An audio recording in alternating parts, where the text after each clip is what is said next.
চলো আজ ভাপা পিঠা তৈরি করি।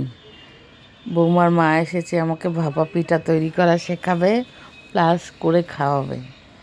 তাই উনি তৈরি করছে, আমি বসে দেখছি। আমিও চেষ্টা করবো। এই পিঠাটা একমাত্র পারি না, কঠিন আছে বেশ বানানো। প্রথমে দেখো চালের গুঁড়োটাকে দুধ দিয়ে ছিটিয়ে ছিটিয়ে মাখছে।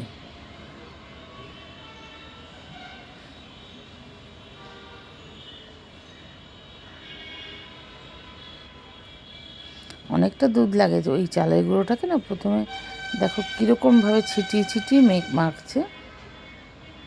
এই মাখাটা বেশ কঠিন, মানে এই প্রসেসটা বেশ কঠিন। পিঠাটা খেতে খুব ভালো লাগে আমার, এই প্রসেসটা বেশ কঠিন।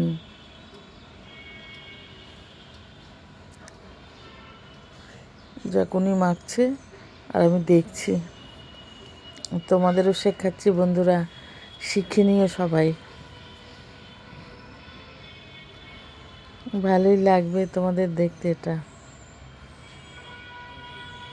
যারা খেতে ভালোবাসো পিঠা পায়েস, তাদের জন্য এই ভিডিওটা। আমার যেরকম শেখা হচ্ছে তোমাদেরও শেখাবে। আবার দেখো এই চালনটা কিনে নিয়ে এসছে। এমনি আটা চালনে কিন্তু হবে না, এই যে মাখার পরেই এই চালনটা দিয়ে এরকম করে ঝুরঝুর করে ফেলছে নিচে।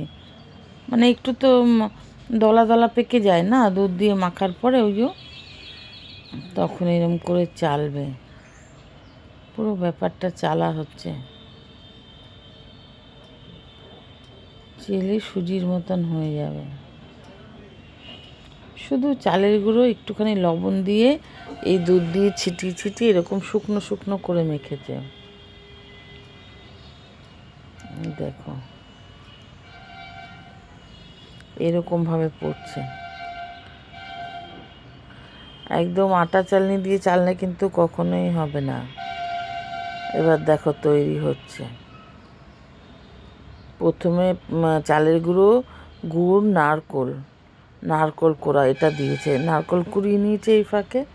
এবার দেখো এই হাঁড়ির মধ্যে আর একটা হাঁড়িতে জল দিয়ে এরকম করে দিয়েছে। এর মধ্যে আমি বসিয়ে দিচ্ছি, যে ভেতরে কাপড় দিয়ে জড়িয়ে বসিয়ে দিয়েছি। হাঁড়িটাকে আটা দিয়ে ভালো করে বন্ধ করে দিয়েছে।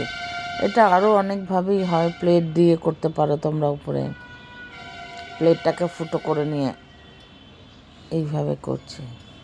আমি একটু চেষ্টা করছি, যা গরম লাগছে হাতে, ওই যে উঠছে না বাষ্পটা, খুব গরম লাগছে। আমি সাঁড়াশি দিয়ে নামাচ্ছি লাস্টে, কী করবো, হাতে এত গরম আমি নিতে পারছি না। এবার ওটা হয়ে গেছে, দেখো সাঁড়াশি দিয়ে নামাচ্ছি, হাতে প্রচুর ভাপ লাগছে। যে হয়ে গেছে।